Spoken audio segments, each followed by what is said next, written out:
In 1962, a middle-aged Alaska Native man boarded a sturdy wooden boat, the Princeton Hall.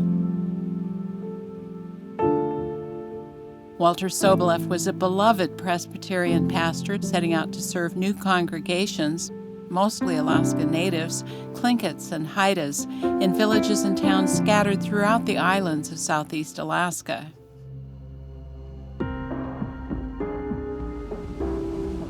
Pastor Soboleff began his new mission through this wilderness with mixed emotions. For his beloved Presbyterian church had just betrayed his parishioners and broken his heart. First it was Russians and then Americans that came to their world seeking its wealth of furs, gold, and salmon. Native warriors held the Russians at bay, but when the Americans came in 1867,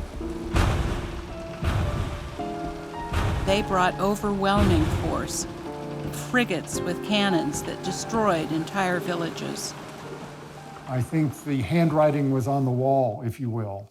And so there was an early decision that I believe among Native people that we're going to have to learn to live in this new reality.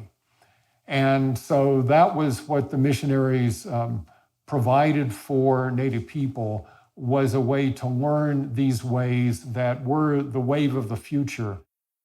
The first Presbyterian missionaries to Southeast Alaska were of the generation that came of age during the abolition movement, when their parents were risking their lives and fortunes to help people escaping slavery. They were truly the radical liberals of their day. They actually believed Alaskan Natives were the equal of white people. And that, trust me, was a radical attitude in those days. They had a civilizing mission. It's what they thought. And at the front of that was teaching Alaskan Natives how to read, write, and become educated.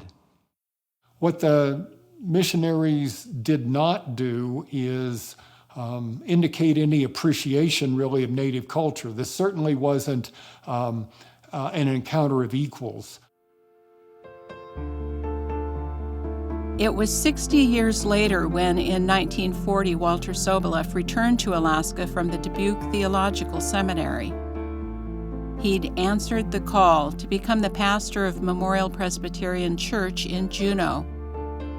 He was 32 and about to be the first Alaska Native pastor in that city.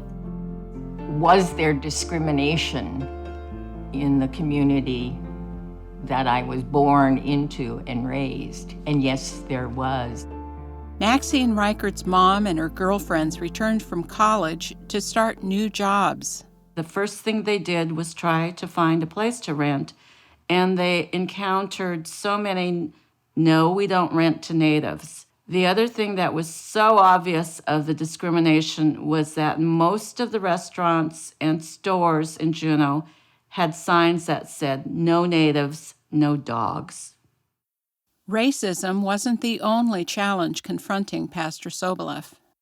Dad was telling me about how his first service was, and he said one time he opened the door and no one showed. Dr. Soboleff worked very hard in contacting people in the Juneau Indian Village to invite people to the church. He would give the sermon partly in Tlingit and partly in English. And that was really good for the Native people, because some of them didn't really speak a lot of English. They spoke Tlingit at home. The youth met with him during the winter, and we roasted hot dogs, and he just talked to us and asked how we were doing, and we prayed, and it just felt so comfortable. It was like our second home. Memorial Church also helped with practical things like providing free daycare for children. Oftentimes there were social workers that were meeting there. There were clerks of court that met with those people so that they could help them. And Dad was facilitating that whole avenue. There was also people who were not Native that were coming there as well, because He recognized that the need went bigger. The church even hosted clinics when visiting healthcare providers came to town. There were committee meetings that were going on. There were social meetings of the Missionary Society, or there would be an elders meeting that was going on. There would be Sunday school teachers who would be having connection meeting. And of course, every Wednesday from 6 o'clock to 9 o'clock, there was about 30 people who would come in for choir practice. Some of the white neighbors came to Walter and said, "Is it okay if we join your church?" He asked the congregation, would it be okay if these non-natives joined our church? Nobody had a problem with that. Therefore, it became the first integrated Protestant church in Juneau. Thanks to Walter, the church partnered with the Lions Club to start a major sporting event that still carries on today. During the gold medal basketball tournament, which is a really big deal in Southeast Alaska, participants would arrive in Juneau by seine boats, and the teams would sleep in the church basement for the whole week during the tournament. And Walter's son would cook for them. And in addition to the teams coming in, a lot of the villages just emptied out. They all came. For over 75 years of gold medal basketball, Alaska natives and non-natives have been sharing fun-filled experiences that build friendships and respect. So Memorial really became an important center for Native life, and also a bridge between Native communities and white communities in Juneau. The Presbyterians had another church in Juneau with an all-white congregation, the Northern Light Presbyterian Church. In 1962, the National Mission Board and the Alaska Presbytery decided to close Memorial Church, even though it was growing while the Northern Light Church was not. No church official came to explain the closure or to help cushion the blow to Reverend Soboleff and the congregation. I believe that the white church leadership, both consciously and unconsciously, assumed that the white church was a superior church, that it was the right way to be a Christian was through white Christianity. And I know there were tears among the membership, which included me. And this was 60 years ago, and it still affects me very, very much. I just became very saddened and outraged by the racist closure of the church. Well, the Northern Light Church was given a $200,000 loan to build a new church. At the same time, Memorial was being closed. On the day they tore down his church, Walter came to watch. He stood there and watched his work of 24 years end up in a pile of rubble. And it hurt him very deeply, both he and Mom. I don't think ever got over that. And I never joined a church. And I know this affected other members very similarly to how I felt.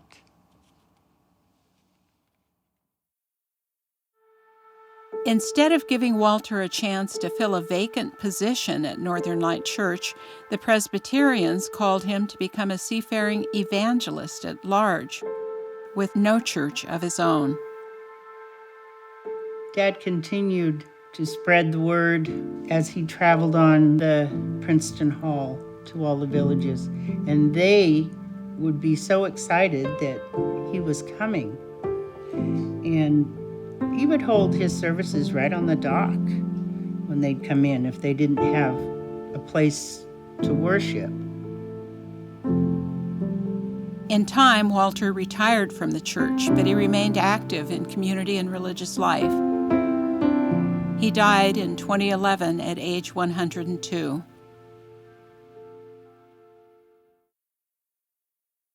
The Presbyterian Church can still carry on Walter Soboleff's work to help heal the wounds of historical racism and fulfill the promise of its faith. One of the foundational commitments of the Christian faith is the diversity of the human family and the embrace of that commitment that proclaims that God is the God of all people and that all people, all manner of folk, of all ages, tongues, and races are called together into one body.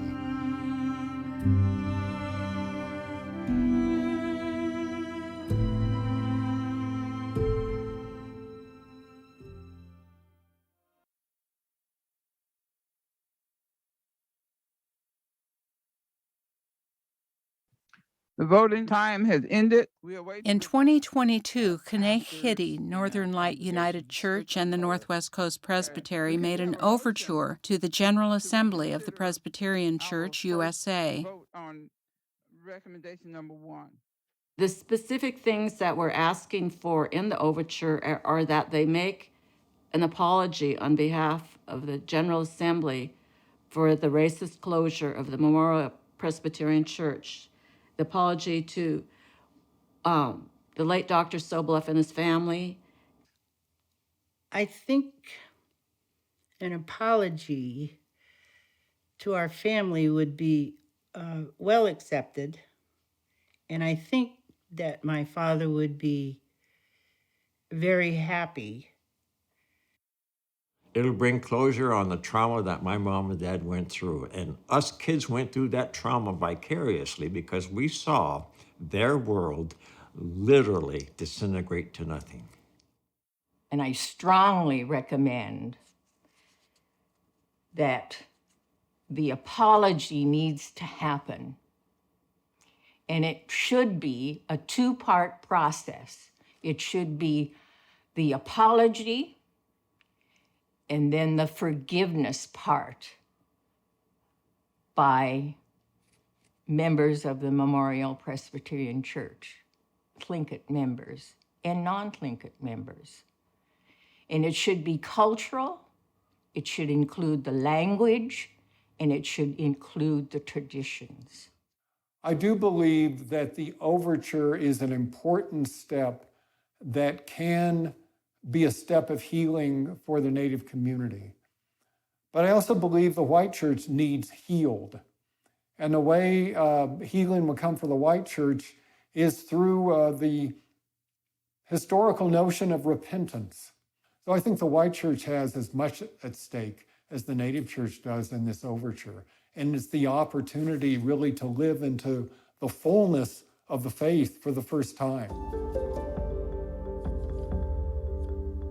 Approving the overture and implementing its provisions could help to correct some of the wrongs committed against Alaska Natives.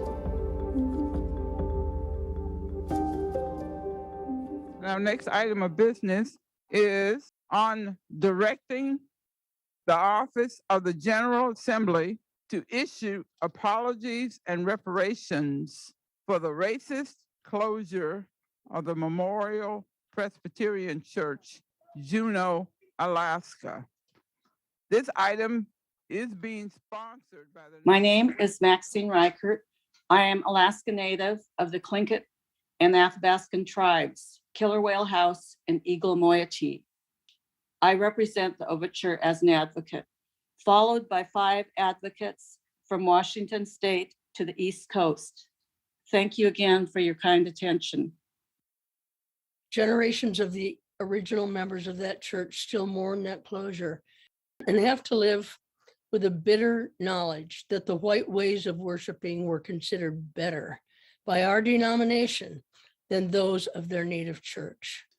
I know that when we offered an apology in our Presbytery of Yukon, our conversations around that event led to whole new ministries led by Alaska Native leaders aimed at the healing of intergenerational trauma and at healing the colonizing mindsets that cause it.